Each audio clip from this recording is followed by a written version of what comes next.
राधे राधे भाई साहब।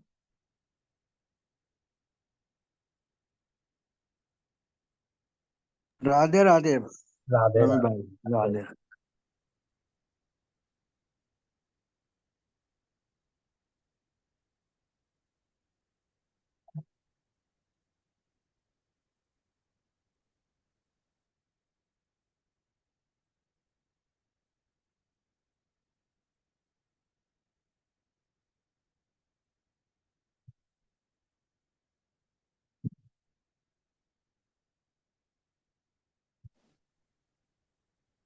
आरंभ करते हैं। कृष्णाय वासुदेवाय हरये परमात्मने प्रणतक्लेशनाशाय गोविंदाय नमो नमः। गोविंदाय नमो नमः। गुरुर्ब्रह्मा गुरुर्विष्णु गुरुर्देवो महेश्वर गुरु साक्षात् परब्रह्म तस्मै श्री गुरुवे नमः। श्री गुरुवे नमः।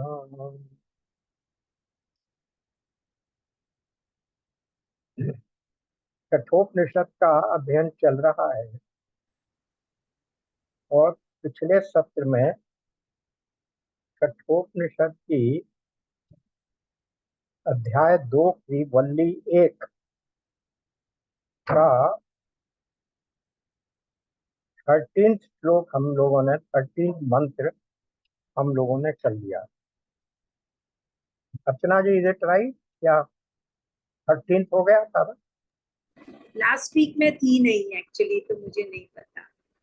ओके। मेरे विचार से हम लोगों ने कर लिया था, चलिए फिर से कर ले। कोई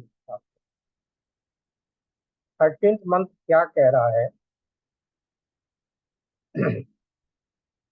यह अंगुष्ठ मात्र पुरुष धूम रहित ज्योति के समान है। ये भूत भविष्यत का शासक है। यही आज वर्तमान काल में है और यही कल भविष्य में भी रहेगा और निश्चय यही वह ब्रह्म तत्व। मंत्र संख्या 12 में ये बताया था कि ये जो ब्रह्म है, ये जो हमारा आत्मा है, ये क्या है?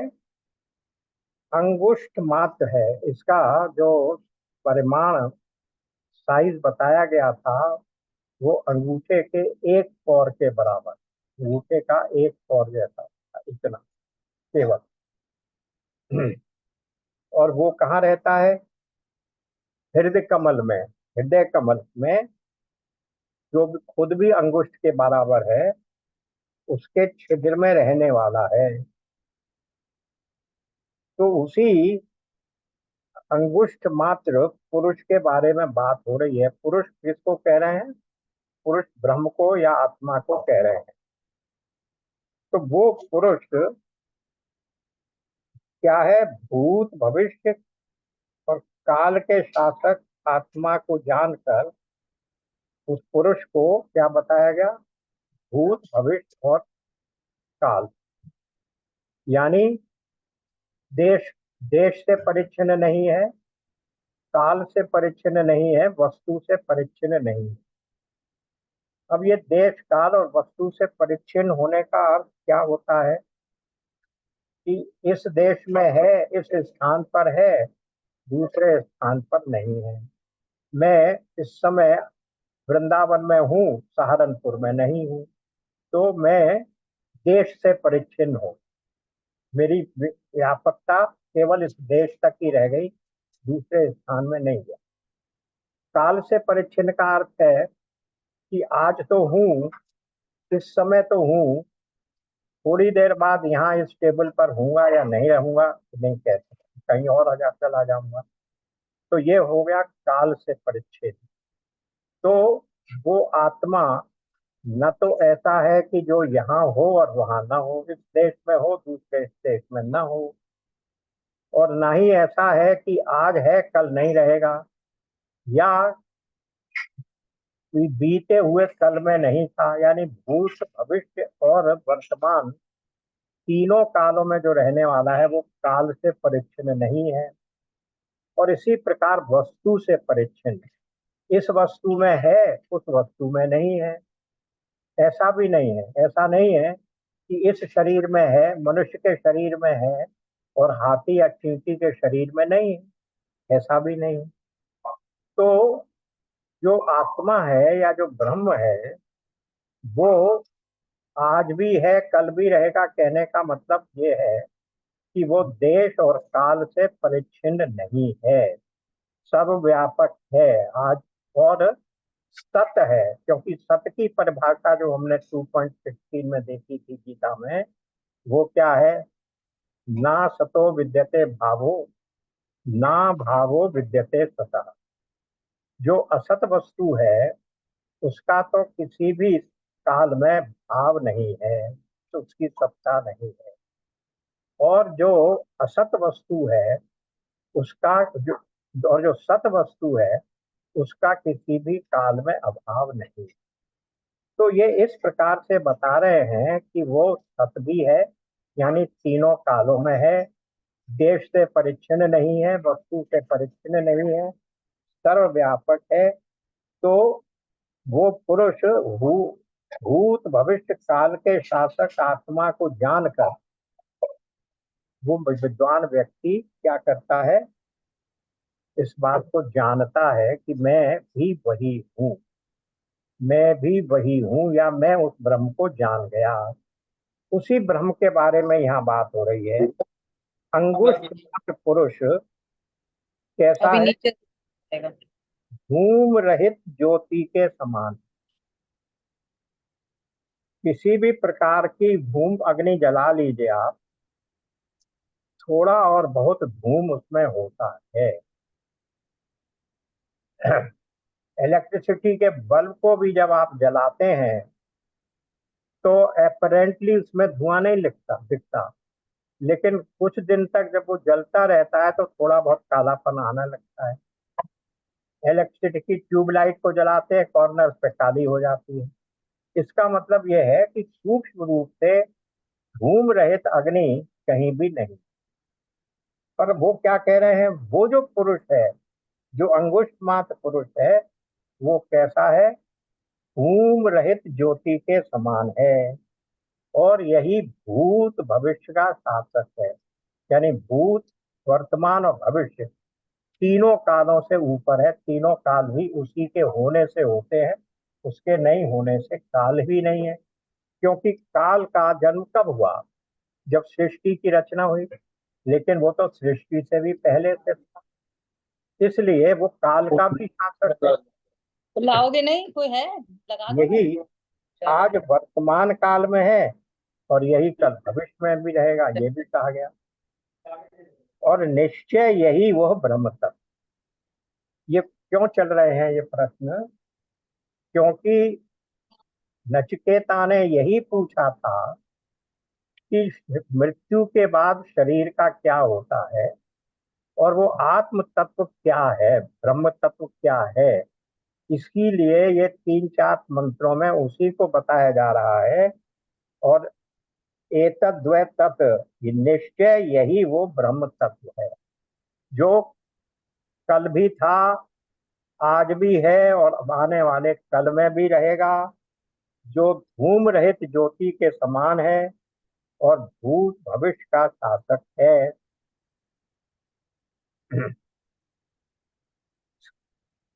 तो जो योगियों को इस प्रकार हृदय में लक्षित होता है, वो भूत और भविष्य का शासक नित्य कूटस्थ आज इस समय प्राणियों में वर्तमान है और वही कल भी रहेगा।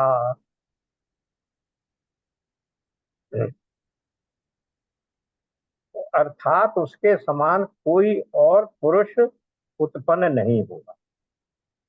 ये कैसे कहते हैं? क्योंकि ब्रह्म का स्वरूप क्या है? एक मेवा अद्वितीयम। वो एक ही है, और एक ही कहने से पर्याप्त नहीं हुआ, अद्वितीय भी है, उसके अतिरिक्त कोई दूसरा है नहीं। केवल अगर हम कह दें कि वो एक है, तो एक प्लस एक प्लस एक अनंत संख्या बना सकते हैं आप उसको। इसलिए ये भी कहना आवश्यक हो गया था कि एक ही है, एकम एव अद्वितीयम, एकमेव अद्वितीयम का संधि विच्छेद करें तो एक, एकम एव, संस्कृत भाषा में एव का अर्थ है ही, एव मेव, एक ही है, और वो कैसा है, अद्वितीय है, उसके अतिरिक्त फिर कोई दूसरा है नहीं। तो इसीलिए वो कह रहे हैं कि इससे इससे कहते हैं कि कोई दूसरा पुरुष उत्पन्न नहीं होगा। इससे कोई कहते हैं कि ये नहीं है, ऐसा मंत्र में किया हुआ जो पक्ष है, वो यद्यपि न्यायतः प्राप्त नहीं होता।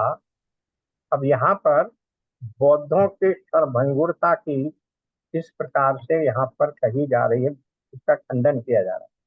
बौद्ध धर्म में क्या बताते हैं कि ये जो ब्रह्म का अनुभव होता है, वो बहुत क्षण भर के लिए होता है, और उसके बाद वो विलुप्त हो जाता है, जैसे आकाश में चमकती हुई लाइटनिंग की ज्योति, और वो इसलिए वो सब शून्य है।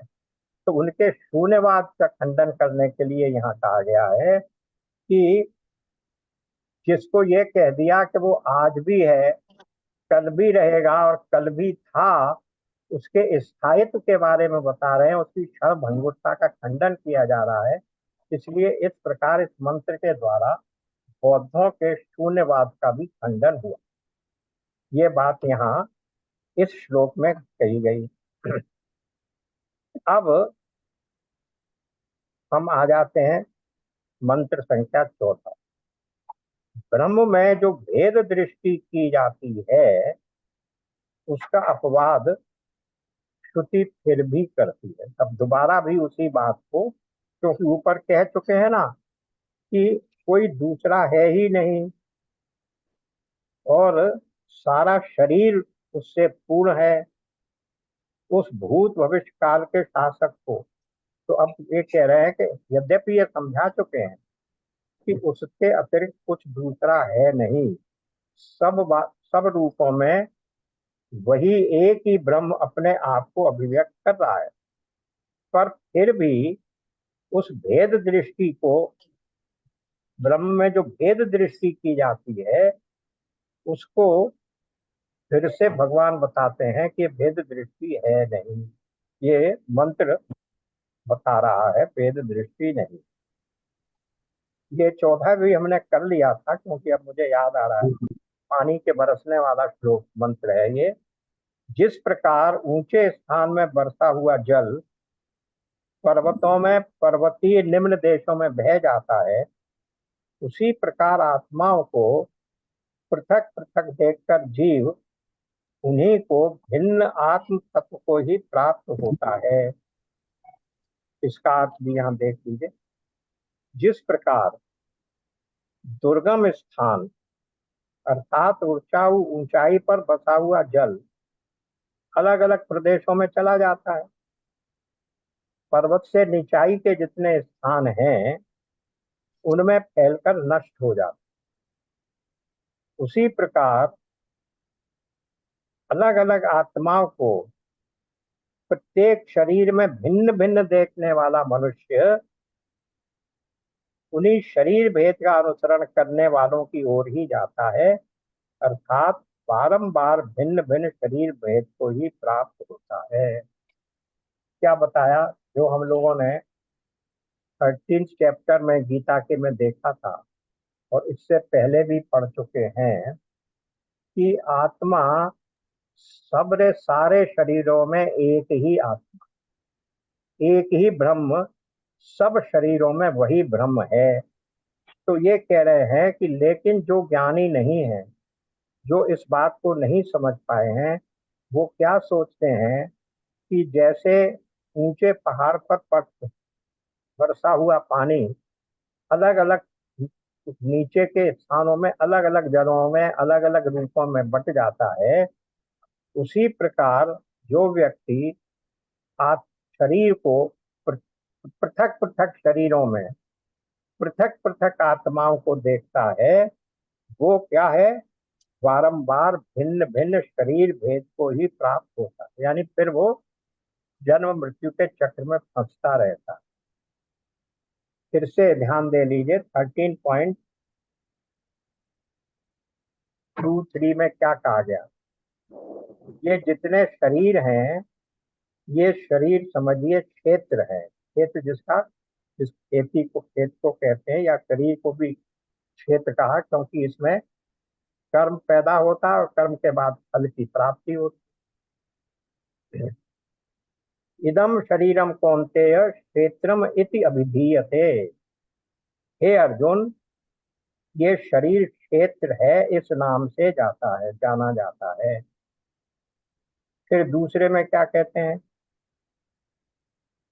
और इसको जो जानता है उसको क्षेत्रज्ञ इस नाम से उनके तत्व को जानने वाले ज्ञानी जन कहते हैं। हे अर्जुन, तू सब क्षेत्रों में क्षेत्रज्ञ अर्थात जीवात्मा भी मुझे ही जान, और क्षेत्र क्षेत्रज्ञ को अर्थात विकार सहित प्रकृति और पुरुष का जो तत्व से जानना है वह ज्ञान है, ऐसा मेरा मत है। ये क्षेत्र और क्षेत्रज्ञ जो है वो क्या है, सभी क्षेत्रों का क्षेत्रज्ञ मैं हूं। सॉरी, सभी क्षेत्रों में एक ही क्षेत्रज्ञ है, और उन सब क्षेत्र, और वो क्षेत्रज्ञ कौन है, मैं हूं। यानी जितने भी ये शरीर हैं, शरीर रूपी क्षेत्र है, उन सब शरीर रूपी क्षेत्रों में मैं ही एक आत्मा के रूप में उपस्थित हूँ, और और वो मैं हूँ। सब उन सब शरीरों का क्षेत्रज्ञ, उनको जानने वाला एक है, और वो एक कौन है, वो मैं। तो यही बात यहाँ ये कह रहे हैं कि जो व्यक्ति ये नहीं जानता कि सब शरीरों में एक ही आत्मा चल रहा है, वो व्यक्ति क्या होगा, फिर इन शरीरों को अलग अलग जानकर ब्रह्म की एकता को तो समझ ही नहीं पाएगा। इसलिए फिर वो मुक्ति को प्राप्त नहीं होगा, वो कर्ता और भोक्तापन उसमें बना रहेगा, और वो फिर बारंबार जन्म और मरण के चक्र में पड़ता रहेगा। वो बारंबार भिन्न भिन्न शरीर भेद को ही प्राप्त होता है। का अर्थ क्या हो गया, अलग अलग योनियों में अलग अलग प्रकार के योनियों को प्राप्त, अलग अलग जन्मों में अलग अलग प्रकार की योनियों को प्राप्त। अब हम आ गए 15th मंत्र पर। 15th मंत्र क्या कह रहा है, जो विद्यावान है, जिसकी उपाधिकृत भेद दृष्टि नष्ट हो गई है, और जो एकमात्र विशुद्ध विज्ञान घन एक रस अद्वितीय आत्मा को ही देखने वाला है, उस विज्ञानी मुनि मननशील का आत्मा कैसा होता है ये बतलाए। अब कितनी चीजों की बात यहाँ कही गई, कितने विशेषण लगाए गए, वो देखिए। जो विद्यावान है, विद्यावान का अर्थ जो मैं तत्व से क्या हूं ये जानता है। तो इसीलिए कह दिया कि जो विद्यावान है, उससे ही स्पष्ट है कि वो किसको हम विद्यावान कहेंगे, जिसकी उपाधिकृत भेद दृष्टि नष्ट हो गई है। अलग अलग उपाधियों में बसे हुए लोगों को अलग अलग रूप से समझने वाला वो जो व्यक्ति है, उसकी जो उपाधिकृत भेद दृष्टि है कि इस शरीर में रहने वाली की ये उपाधि है, हाथी के शरीर में रहने वाली हाथी की उपाधि है, चींटी के शरीर में रहने वाली की चींटी शरीर की उपाधि है। तो अलग अलग उपाधियों से अलग अलग प्रकार की भेद दृष्टि है, और उनमें ऐसा नहीं है जिसकी भेद दृष्टि नष्ट हो गई। सब शरीरों में, सब उपाधियों में, शरीर रूपी उपाधियों में एक ही को देखता है। किसको देखता है, एकमात्र विशुद्ध विज्ञान घन एक रस अद्वितीय आत्मा को ही देखता है। विशुद्ध, उसमें किसी प्रकार का कोई विकार नहीं है। विज्ञान, चैतन्य है, सत्य चित आनंद स्वरूप।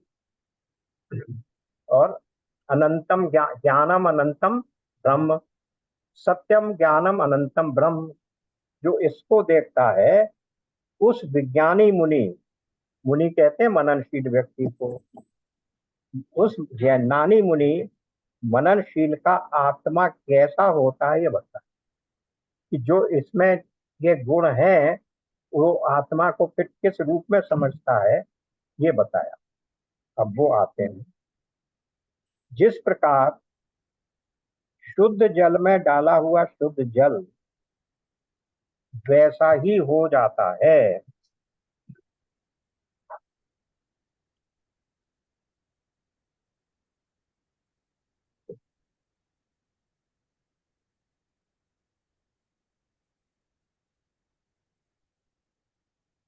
शुद्ध स्वच्छ जल में आसिक्त प्रक्षिप्त यानी डाला हुआ शुद्ध स्वच्छ जल उसके साथ मिलकर एक रस हो जाता है।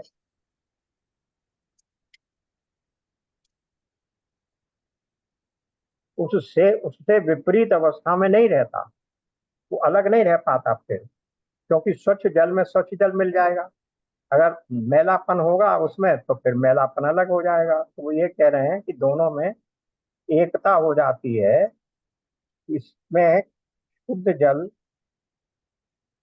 में भेद कहीं नहीं रहता। इसी प्रकार जो अंतःकरण शुद्ध रहता है, जिसके बारे में ऊपर कह दिया, जो विद्यावान व्यक्ति है उसको ब्रह्म आत्म ऐक्य बोध रहता है। ईश्वर से हमेशा ब्रह्म से अपना अभेद पता चलता है। तब वो अपने नित्य मुक्त स्वरूप में रहता है। अशुद्ध अंतःकरण से संबद्ध हुआ आत्मा तो क्या होगा, संसार में भटकता रहता है, क्योंकि उसमें मल है, विकार है। पर जब अपना अंतःकरण सर्वथा शुद्ध कर लेता है तब उसमें एक ही दोष रहता है। किस बात का, परिच्छिन्नता का। यानी फिर वही मेरी अपनी सीमित होने का, देश काल और वस्तु से परिच्छिन्न, उनके द्वारा मैं बंधा हुआ हूँ, उसके ऊपर नहीं जा पाता हूँ। ये जो उसका लिमिटेशन है केवल वही रह जाता है जिससे वो सीमित रहता है। तो अब उस वो लिमिटेशन भी कैसे समाप्त होता है, अद्वैत अनुभव से समाप्त हो जाता है। जब मैं और ब्रह्म एक ही हो गए, क्योंकि अब उन उपाधियों से तो वो पहले ही अपने आप को मुक्त कर रखा है। उसकी भूमिका में ही, इस मंत्र की भूमिका में ही कह दिया, विद्यावान और उपाधिकृत भेदों से भिन्न है वो। उसके उपाधिकृत भेद नष्ट हो चुके हैं, तो वो शरीर की उपाधि से तुम पहले ही मुक्त हो चुका है। अब केवल उसमें ये भेद रह गया कि जो जीव की सीमित वो है, वो सीमा का ही उसमें भेद रह गया, क्योंकि वो देश काल और वस्तु तीनों से परिच्छिन्न है। तो ये कब जाएगा, ये तब जाएगा जब वो आत्म ऐक्य बोध से हो जाएगा, मैं ही ब्रह्म हूँ। तो इसी को कह रहे हैं कि ये निवृत्ति अद्वैत अनुभव से हो जाती है, मेरे अतिरिक्त कोई दूसरा है ही नहीं। तो जब कोई दूसरा है ही नहीं तो मैं ब्रह्म ही तो हो गया, मैं भी ब्रह्म हो गया। तो ये जब अद्वैत अनुभव हो जाता है तब उसका सनातन मोक्ष प्रकट हो जाता है। नेचुरल है, इट फॉलोज कि उसको मोक्ष प्राप्त हो गया। मोक्ष क्या है, जन्म मरण के चक्र से मुक्त होना ही तो मोक्ष है। अब जो ब्रह्म के साथ एकाकार हो गया, जिसको ब्रह्म के साथ तादात्म्य प्राप्त हो गया, तो अगर ब्रह्म का कोई जन्म नहीं है, वो सत है, चित है, आनंद है, तो फिर मैं भी तो सत्य चित आनंद स्वरूप हो गया, तो फिर अब मेरा जन्म कहाँ है? इसलिए वो कह रहे हैं कि उसको ऐसा भाव आते ही वो सनातन मोक्ष प्रकट हो जाता है। अपनी व्यापक चेतन रूपता, क्योंकि अभी तक किससे क्या उसका दोष रह गया था, कमी रह गई थी, वही देश काल और परिस्थिति से और वस्तु से परिच्छिन्न चेतनता और व्यापकता में कमी थी। अपनी व्यापक और चेतन रूपता समझ जाने पर उसका सनातन मोक्ष वही हो सकता है। सॉरी, व्यापक चेतन रूपता समझ वही सकता है जो शुद्धि है, जिसका अंतःकरण शुद्ध है, जिसकी बुद्धि संशय विपर्य से त्रस्त नहीं, मन और बुद्धि दोनों जिसकी शुद्ध है, वही अपने आप को ब्रह्म के साथ एकाकार हूं मैं, एकात्म ब्रह्म और आत्म की एकता का बोध ऐसे ही व्यक्ति को हो सकता है। जगत जगत को सत्य समझने वाले योगी जब तक निर्विकल्प समाधि में रहते हैं तब तो उन्हें सीमितता का भान नहीं होता, लेकिन जैसे ही समाधि से हटे तब फिर वहीं के वहीं उसी में आ गए, उन्हें प्रकट हो जाती हैं सीमाएं। तो वेद पर श्रद्धा, तीव्र विवेक तथा पूरी एकाग्रता, ये तीन साधन हैं जिससे समझ लिया, एकाग्रता से जिसने समझ लिया कि नित्य तत्व आत्मा ही सत्य है, आत्मा ही नित्य है और सत्य है, बाकी सारा संसार मिथ्या है। ब्रह्म सत्य, जगत मिथ्या। ये भाव कब आएगा? जब वेद पर अगाध श्रद्धा, तीव्र विवेक तथा पूरी एकाग्रता से जब समझेंगे तब ब्रह्म आत्म ऐक्य बोध हो पाएगा। तब यह समझ में आएगा कि वो आत्मा ही सत्य है, बाकी सारा संसार मिथ्या है। जब ऐसा हो जाता है तब चाहे वो समाधि में लगा रहे तो और चाहे जागृत अवस्था में रहे तो, दोनों ही अवस्थाओं में वो संसार को मिथ्या ही समझकर रहता है, और उसके लिए तो क्या हो जाता है, वो अनुभव से मुक्त हो जाता है। यानी वो इस प्रकार का अनुभव करके अपने आप को मुक्त समझ लेता है, या समझता ही नहीं, वो मुक्त हो ही जाता है, अनुभव करते हुए ही मुक्त हो जाता है। ये बात यहाँ कही गई।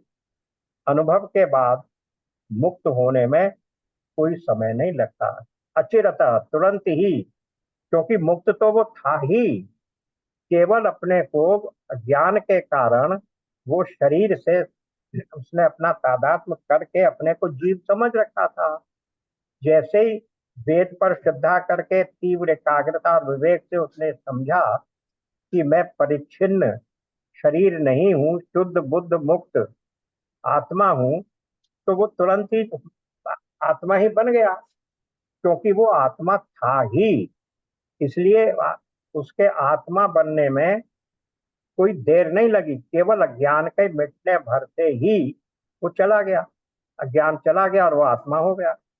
जैसे रस्सी तब तक ही सर्प है जब तक अज्ञान है, जैसे ही प्रकाश आया तो उस रस्सी को सर्प से हटकर रस्सी बनने में देर नहीं लगी, क्योंकि वो रस्सी ही थी जो इस रूप में प्रकट हो रही थी, वही भ्रम था। तो इसी प्रकार वो ज्ञानवश अपने को परिच्छिन्न महसूस कर रहा था, अलग महसूस कर रहा था, पर जैसे ही उसने समझा कि वही आत्मा है तो वो भी स्वयं आत्मा ही हो गया, यानी उसे वो मोक्ष प्राप्त हो गया, फिर दोबारा उसे आने की आवश्यकता नहीं रही। अब इसी प्रकरण को यहाँ पर ये हो गया, हम वल्ली पूरी हो गई, दूसरा अध्याय इसकी दूसरी वल्ली पूरी हो गई। अब कहाँ आ गए हम? अब हम आ गए द्वितीय वल्ली पर।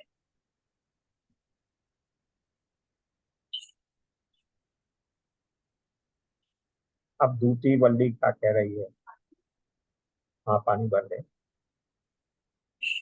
द्वितीय वल्ली कह रही है,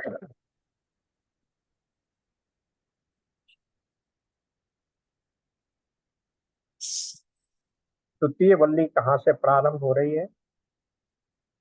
ब्रह्म अत्यंत दुर्विज्ञ है। दुर्विज्ञ का मतलब बड़ी कठिनाई से जाना जा सकता। अतः ब्रह्म तत्व का प्रकारांतर से फिर भी निश्चय करने के लिए ये आगे का ग्रंथ आरंभ किया जाता है। अब इसे दूसरी प्रकार से समझाने के लिए ये द्वितीय वल्ली प्रारंभ की जा रही है, ब्रह्म के बारे में बताने की। अब ये मंत्र क्या कह रहा है? द्वितीय वल्ली का पहला मंत्र, अध्याय 2, द्वितीय वल्ली 2.2.1। उस नित्य विज्ञान स्वरूप अजन्मा आत्मा का सुर 11 दरवाजों वाला है। उस आत्मा का ध्यान करने पर मनुष्य शोक नहीं करता और वह इस शरीर के रहते हुए ही कर्म बंधन से मुक्त हुआ ही मुक्त हो जाता है। निश्चय यही वो ब्रह्म है। अब यहाँ क्या बताया? उस नित्य विज्ञान स्वरूप अजन्मा आत्मा, वही सत्यम ब्रह्म, सत्यम अनंतम ब्रह्म, सत्यम ज्ञानम अनंतम ब्रह्म। तो सत्य हो गया, ज्ञानम हो गया विज्ञान स्वरूप, अनंतम हो गया नित्य। वो आत्मा जो है वो कहाँ रह रहा है? वो इस शरीर रूप पुर में रह रहा है। पुर का अर्थ होता है नगर। तो यहाँ पर बताया गया कि कौन से पुर में रहता है? 11 दरवाजों वाला ये जो शरीर है। लेकिन अभी तक हमने जो गीता में पढ़ा था वो 9 दरवाजों वाला पुर पढ़ा था। देखिए, निकालिए 5.13।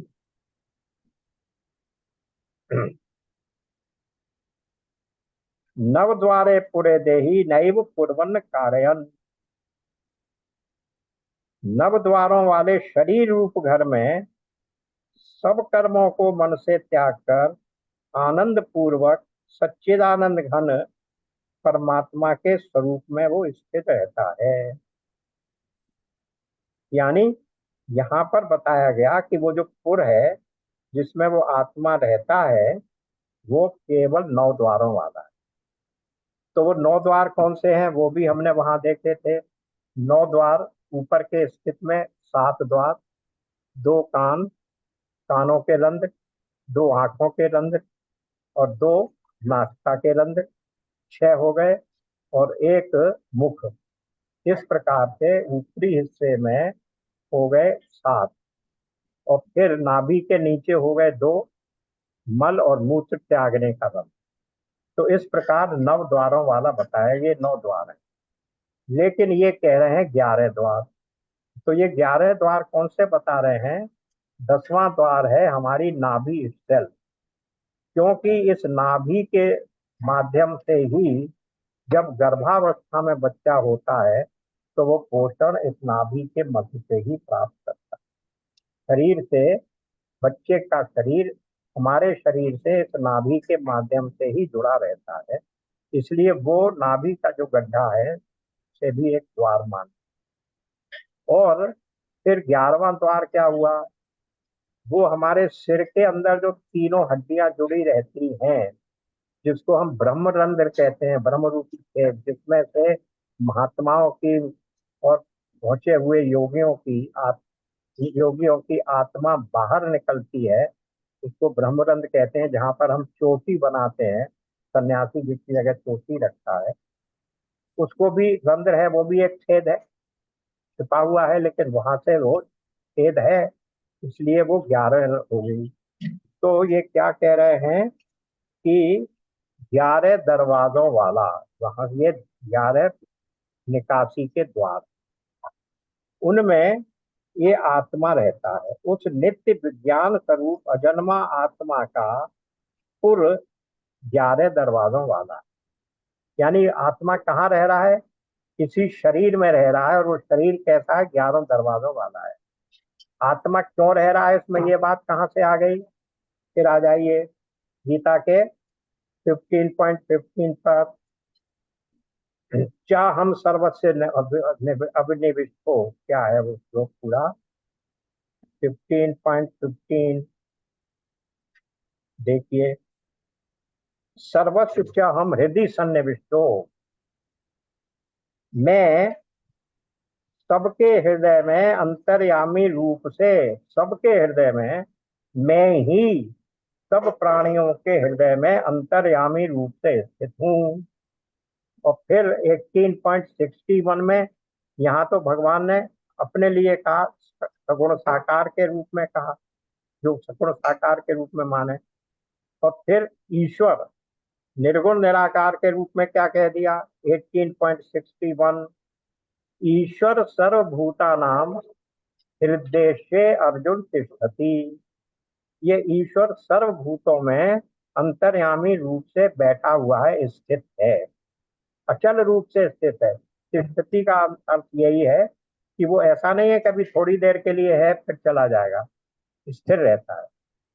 अदरवाइज भी इसको आप देखिए कि जब एक बार हम ये कह देते हैं कि ब्रह्म सर्वव्यापी है, तो फिर हमारे शरीर में भी तो वही ब्रह्म व्याप्त है।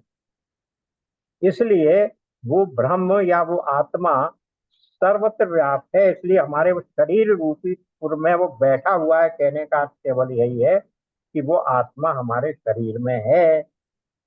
तो वो जो आत्मा है, जो ब्रह्म है, जो उसमें बैठा हुआ है, वो क्या कर रहा है कि ये 11 दरवाजों वाला शरीर, इसे समझा रहे हैं कि वो शरीर नामक पुर जिस परमात्मा का है, उसे देखकर वो विमुक्त रहते हुए विमुक्त हो जाता है। जो ज्ञानी है, वो जो ये समझ लेता है कि मैं या मेरा आत्मा इस शरीर में, आत्मा ही आत्मा है और इस शरीर का इससे अधिक कोई उपयोग नहीं है, शरीर का उपयोग केवल यही है कि उसके रहते हुए ही हम अपने कर्मों के फलों का भोग करके उन फलों से मुक्ति पा सकते हैं। अन्यथा उन कर्मों का भोग समाप्त करने का कोई और उपाय नहीं।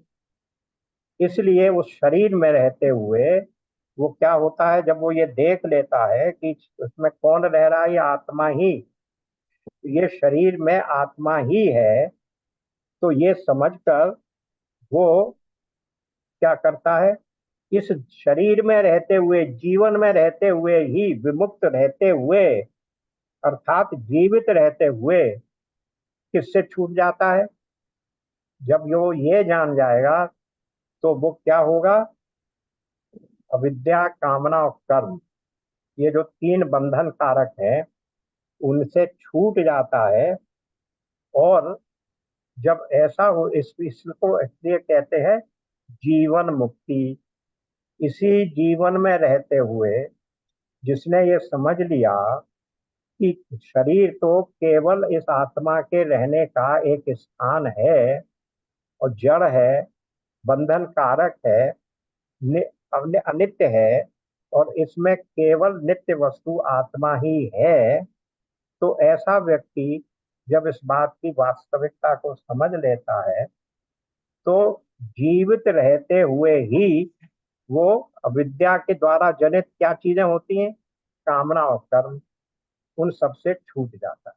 अविद्या जनित कामना और कर्म से छूट जाता है, क्योंकि फिर उसे कर्म उसे बांधने वाले नहीं होते, क्योंकि उसकी कामना ही नहीं है तो कर्म किसके लिए करेगा। और मरने पर क्योंकि अन्य शरीर ग्रहण नहीं करता। अन्य शरीर कब ग्रहण होता है? जब हमें किसी भी प्रकार के पूर्व जन्म के कर्मों का फल भोगना हो। अब जिस व्यक्ति ने अपने आप को आत्मा के साथ तादात्म्य प्राप्त कर लिया, जो स्वयं आत्मा बन गया, उसके तो जितने भी संचित कर्म हैं या इस जीवन में किए हुए कर्म हैं या प्रारब्ध कर्म है, वो तो सब भस्म हो गए, जैसा हम 4थे अध्याय में देख चुके हैं। तो इसलिए, क्योंकि यहाँ कह रहे हैं ना, ज्ञान से जब ज्ञान आ गया तो वो सारे भस्म। ज्ञान क्या करता? ज्ञान सर्वकर्माणि भस्मसात कुरुते, ये पढ़ते रहे, बार बार कह रहे हैं हम। तो फिर उसको अन्य शरीर की प्राप्ति नहीं, यानी वो इसी जीवन में मुक्त हो जाता है। मरने पर उसका उसका जो सूक्ष्म शरीर है वो फिर किसी दूसरे स्थूल शरीर में नहीं जाता, वो वहीं का वहीं लीन हो जाता है, पंचभूतों में लीन हो जाता है। क्योंकि सूक्ष्म शरीर भी पंचभूतात्मक ही है, इसलिए वो पंचभूतों में लीन हो जाता है, अन्य शरीर ग्रहण नहीं रहता। इसलिए शरीर रहते हुए भी मुक्त बना रहता है। अब इसको देखिए कैसे कह रहे हैं। देह के वास्तविक स्वामी का, ब्रह्म का साक्षात्कार कर लेने से साधक अविद्या आदि संसार बंधन से छूट जाता है, क्योंकि वो समझ रहा है कि ये शरीर में कुछ नहीं है, केवल आत्मा ही है जो वास्तविक तत्व है। किंतु ऐसे व्यक्ति को शरीर के रहने से भी कोई बंधन नहीं मिलता, उसको कोई बंधन नहीं होता। शरीर के धर्म वो निभाएगा। ऐसा नहीं है कि जीवन मुक्त को भूख नहीं लगेगी, प्यास नहीं लगेगी, वो शरीर के और आचरण नहीं करेगा, वो सब कुछ करेगा, उसे कोई बाधा नहीं होती, क्योंकि उसे सदा ही मैं तो शुद्ध बुद्ध मुक्त अपरिच्छिन्न आत्मा हूं, ये बोध बना रहता। यही जीवन मुक्ति की अवस्था है। अब इस अवस्था में, यानी ये जीवन मुक्ति की अवस्था को जरा समझिए, क्योंकि ये बहुत ही कॉम्प्लिकेटेड विषय है। विद्यानंद स्वामी ने एक अलग से पुस्तक लिखी है, जीवन मुक्ति विवेक। तो वहां भी यही बात आती है। और ये जो अष्टावक्र गीता है उसमें भी जीवन मुक्त और विदेह मुक्ति की बात कही जाती है, जिस पर बहुत कंफ्यूजन है, वो भी अभी यहाँ स्पष्ट हो जाएगा। तो जीवन मुक्त अवस्था उसको प्राप्त हो जाती है, लेकिन उस दशा में क्योंकि अभी जीवन में है, शरीर में है, शरीर धारण किए हुए है। अच्छा, एक बात और समझिए, शरीर क्यों धारण किए हुए अभी तक? अरे मुक्त हो गया तो मुक्त हो जाना चाहिए था। फिर वहीं आ जाते हैं हम, प्रारब्ध की मर्यादावशात। प्रारब्ध का जो बंधन है, प्रारब्ध ने क्या निश्चय किया है? 3 चीजें निश्चय की हुई हैं। हमारी अवधि, जीवन की अवधि। दूसरी क्या निश्चय किया उन्होंने? हमारा जन्म कहाँ और किस कुल में होगा। और तीसरा क्या निश्चय किया? कि अपने पूर्व जन्म के कर्मों के अनुसार तुम क्या सुख और दुख प्राप्त करोगे। तो ये जो प्रारब्ध के द्वारा निश्चित अवधि है, उस अवधि का वो उल्लंघन नहीं कर सकता। इसलिए जीवन मुक्ति की अवस्था प्राप्त होने पर भी उसको वो शरीर के धर्म निभाता रहता है। इसलिए ये कहा गया कि ऐसा जीवन मुक्त की स्थिति क्या होती है कि वो अद्वैत भाव में रहते हुए भी द्वैत भाव उसका समाप्त नहीं होता। द्वैत दर्शन और अद्वैत स्थिति दोनों, ये जीवन मुक्ति की अवस्था। क्योंकि जब तक शरीर में है तब तक द्वैत की स्थिति तो है ना उसके सामने, मैं शरीर हूं, इसलिए वो द्वैत स्थिति भी है। इस प्रकार अब ऐसा जीवन मुक्त व्यक्ति जब जीवन में व्यवहार करता हुआ दिखता है, तो जो दूसरे लोग उसके इस अवस्था को नहीं समझ पाते हैं, उनको तो यही भ्रम रहता है ना कि अरे ये तो सब कुछ चल रहा है, कर्तापन है, भोक्तापन है, खा भी रहा है, पी भी रहा है, ये सब वस्तु खरीद भी रहा है, ऐसा आचरण कर रहा है जैसा साधारण मनुष्य करता है। पर वो इस बात को नहीं समझ पा रहे हैं कि वो इस स्थिति पर पहुंच चुका है जहां वो जानता है, क्या जानता है, जो तीसरे अध्याय में कहा गया, 3.27 में क्या कहा, कि जो व्यक्ति ये समझता है प्रकृति के गुण प्रकृति के गुणों में बरत रहे हैं, और जो व्यक्ति ऐसा नहीं समझकर अपने को कर्ता मानता है वो महान मूढ़ है। देखिए निकाल लीजिए 3.27-28 क्या कह रहे हैं। वास्तव में संपूर्ण कर्म सब प्रकार से प्रकृति के गुणों द्वारा किए जाते हैं। प्रकृति क्रियमाणानि गुणैः, तो भी जिसका अंतःकरण अहंकार से मोहित हो रहा है, ऐसा ज्ञानी अहंकार विमूढ़ आत्मा, ज्ञानी नहीं महामूर्ख विमूढ़, मैं करता हूं ऐसा मानता है। और फिर 28 में भी कह दिया, हे महाबाहो, गुण गुणन में गुणा गुणेशु वर्तन, जो गुण गुणों में ही बरतते हैं, ऐसा जानने वाला सर्व संपूर्ण गुण ही गुणों में बरत रहे हैं, ऐसा समझकर उनमें आसक्त नहीं होता। तो जिसने ये स्थिति प्राप्त कर ली वही जीवन मुक्त है। जिसको बिल्कुल स्पष्ट हो गया तो वो जीवन मुक्त है। भले ही अपरेंटली वो कर्म करता हुआ दिखेगा, पर सारे कर्म उसके इसी प्रकार के होंगे जो अकर्म के रूप में हो जाएंगे। तो वहां पर हम तीसरे अध्याय में देख चुके हैं कि जब कर्म अकर्म कब बन जाता है, तो जब उसके सारे कर्म इस प्रकार के हो जाएंगे, तब भले ही वो कर्म कर रहा है पर वो जीवन मुक्त अवस्था में है। और मैं, क्योंकि उसमें कर्ता भाव नहीं है। कर्ता भाव कब आएगा? जब अज्ञान होगा, अविद्या, कामना और कर्म। तो अविद्या जनित कामना को पूरा करने के लिए जो कर्म किया जाएगा वो कर्ता भाव से हो, इसलिए उसमें कर्ता भाव भी नहीं होता। कर्ता भाव तो अज्ञान से ही आता है। तो इस प्रकार से उस व्यक्ति में जीवन काल में यह दशा पाने के बाद जब प्रारब्ध समाप्त होने पर शरीर में जीवन निवृत्त होता है, तब उसे क्या कह देते हैं? तब उसे विदेह मुक्त कह देते हैं, क्योंकि अब देह से भी वो मुक्त हो गया। अभी तक द्वैत का धर्म निभा रहा था, शरीर का देह का धर्म भी निभा रहा था और अपनी आत्मा का धर्म भी निभा रहा था, इन दी सेंस की मैं कोई करता नहीं हूँ, प्रकृति प्रकृति के गुणों में बरत रही है।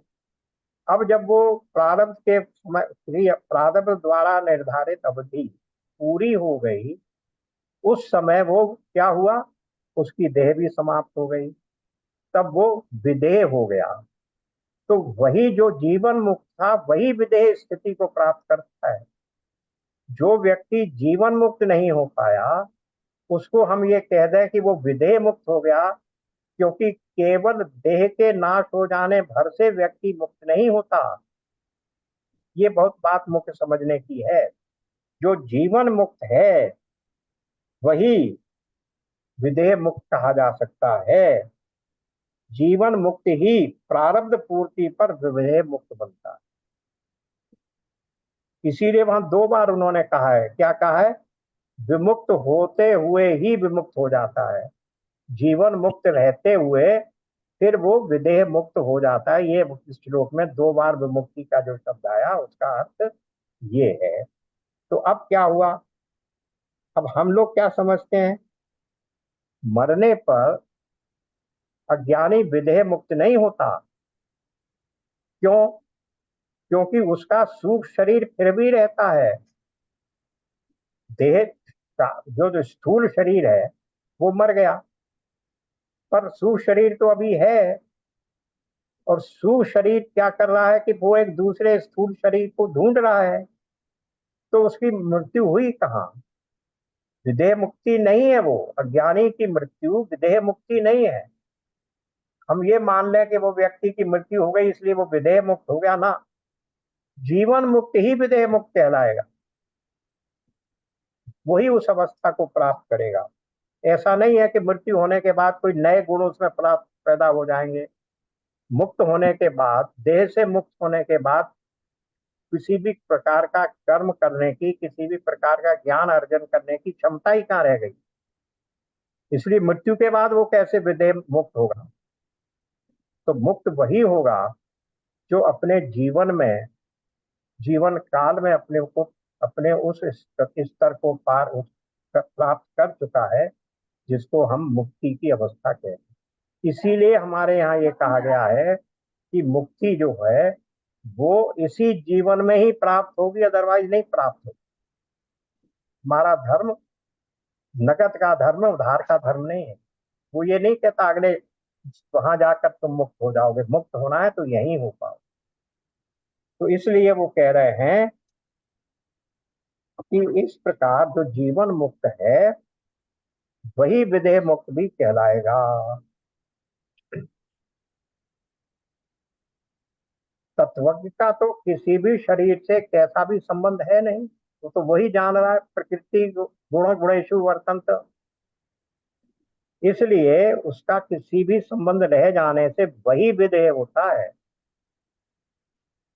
मोक्ष एक रूप है, दोनों का मोक्ष एक सा ही है। फर्क किसका है? सदेह और विदेह का। जो देह में रहते हुए मुक्त होता है उसे हम जीवन मुक्त कह देते हैं, जो देह के बाद मुक्त होता है उसे विदेह कह देते हैं। जीवन काल में देह संबंध का क्या है? प्रतिभाषिक सत्ता है, और जीवन समाप्ति के बाद वो प्रतिभास नहीं है, इसलिए वो विदेह मुक्ति कह दिया हमने। अज्ञों की तरह उसका मरण भी नहीं।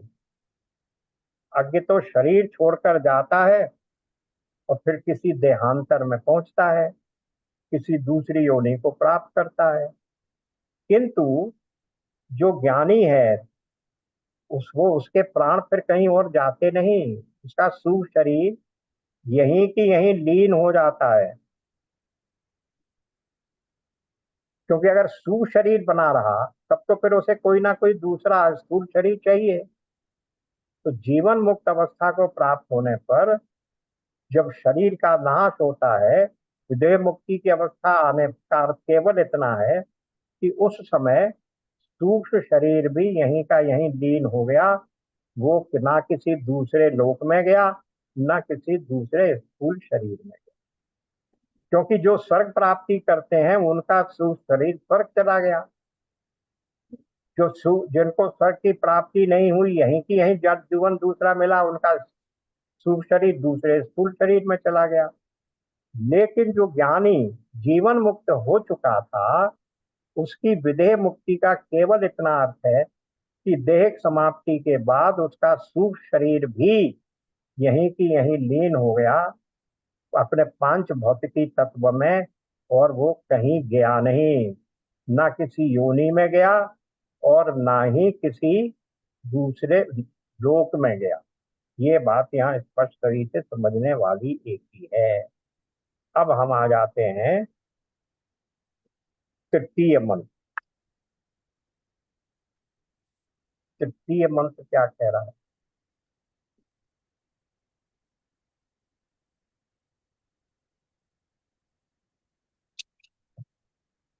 तृतीय मंत्र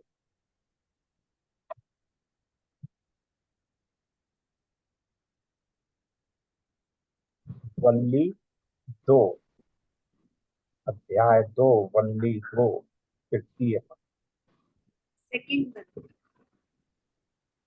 मंत्र। अब आत्मा का स्वरूप ज्ञान कराने में लिंग बताते हैं। लिंग का अर्थ होता है इसका इंडिकेशन क्या है।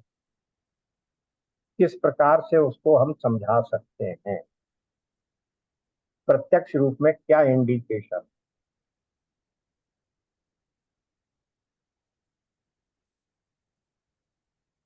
ये कह रहे हैं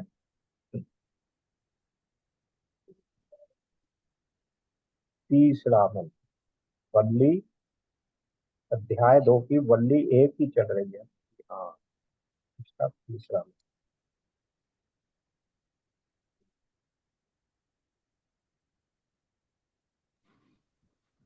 वल्ली 3 या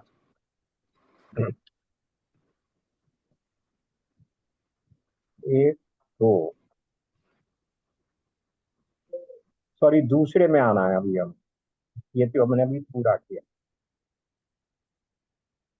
दूसरे में मंत्र में क्या कह रहे हैं, वो गमन करने वाला है, आकाश में चलने वाला सूर्य है, वसु है, अंतरिक्ष में विचरने वाला सर्वव्यापक वायु है, वेदी यानी पृथ्वी में स्थित है, अग्नि है, वेदी में यानी पृथ्वी में स्थित अग्नि है, कलश में स्थित सोम है। इसी प्रकार वो मनुष्यों में गमन करने वाला, देवताओं में जाने वाला, सत्य या यज्ञ में गमन करने वाला, आकाश में जाने वाला, जल पृथ्वी यज्ञ और पर्वतों से उत्पन्न होने वाला तथा सत्य स्वरूप और महान है। अब इसको पहले मंत्र से थोड़ा सा इसका सामंजस्य बिठाते हैं। प्रश्न ये हुआ कि ये आत्मा तो केवल एक ही शरीर रूपपुर में रहने वाला है, एक ही शरीर रूपपुर में रहने वाला नहीं है, बल्कि सभी पुरों में रहता है। किस प्रकार रहता, बात तो अभी यही कही गई, गीता में भी यही कहा गया कि अलग अलग क्षेत्रों का क्षेत्रज्ञ एक ही है और वो क्षेत्रज्ञ मैं हूँ। तो ये जो आत्मा है वो केवल एक ही शरीर रूपपुर में रहने वाला नहीं है, बल्कि सभी पुरों में रहता है। तो फिर ऐसा कैसे कह सकते हैं आप कि वो सब पुरों में रहता है। उसके लिए बता रहे हैं कि वो आत्मा किस प्रकार से गमन करता है, किस प्रकार से चलता है। यहाँ पर एक बहुत सारे शब्द आए हैं, हंस, शुचि, दुष, उन सब का अर्थ यहाँ समझाया जा रहा है। इसमें इसी कमेंट्री में देखते चलें। वो गमन करता है इसलिए हंस है।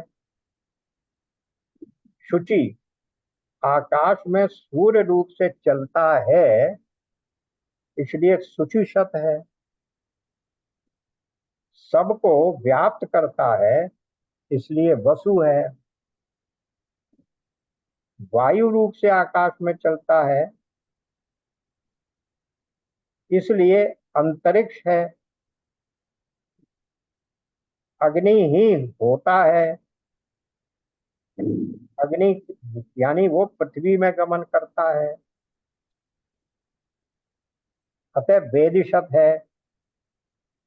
जैसा ये वेदी पृथ्वी यज्ञ भूमि का उत्कृष्ट मंत्र भाग है, इसलिए वेद शत कहने से क्या हो गया, वेदी के अर्थ से कि वो पृथ्वी है। ये अतिथि सोम होकर, सोम जल को कहते हैं, सोम होकर कलश में स्थित होता है इसलिए दुरोण सत है। अथवा ब्राह्मण और अतिथि रूप से दुरोण घरों में रहता है इसलिए वही अतिथि दुरोण सत है। वह मनुष्यों में जाता है इसलिए नृशत है। नर नर नर से बनाया।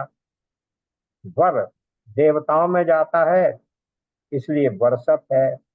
ऋत सत्य अथवा यज्ञ को कहते हैं, उसमें गमन करता है इसलिए ऋत सत है। व्योम आकाश में चलता है इसलिए व्योम सत है। अप जल को कहते हैं, जल में शंख, सीपी और मकर आदि रूपों से उत्पन्न होता है इसलिए अब्जा है। गो पृथ्वी में, गो इंद्रियों को भी कहते हैं, पृथ्वी में यव आदि और यद यव आदि रूप से उत्पन्न होता है इसलिए गोजा है। ऋत यज्ञांग रूप से उत्पन्न होता है इसलिए ऋतजा है। नदी आदि रूप से अद्रि अद्रि पर्वत को कहते हैं, पर्वतों से उत्पन्न होता है इसलिए अद्रिजा है। इस प्रकार सर्वात्मा होकर भी वो सत्य स्वरूप ही है तथा सबका कारण होने से वो महान है। असौ व आदित्यो हंस इत्यादि ब्राह्मण मंत्र के अनुसार यदि इस मंत्र से आदित्य का ही वर्णन किया गया हो तो भी आदित्य इस चराचर के आत्म स्वरूप है। आदित्य के लिए देखिए नीचे फुट नोट पर टिप्पणी दी गई है। सूर्य आत्मा जगतश्च सारे जगत में आदित्य ही स्थित है, आत्म स्वरूप है। आदित्य इस चराचर के आत्म स्वरूप है, ऐसा अगर मान लिया जाए तो इसका उस ब्राह्मण ग्रंथ की व्याख्या से भी अविरोध नहीं है, कोई विरोध नहीं है। अगर हम केवल इतना ही मान लें कि आदित्य के लिए कहा गया है यानी सूर्य के लिए कहा गया है। अतः इस मंत्र का तात्पर्य यही है, इस मंत्र का तात्पर्य यही है कि जगत का एक ही आत्मा है, एक ही सर्वव्यापक आत्मा है, आत्माओं में भेद नहीं है।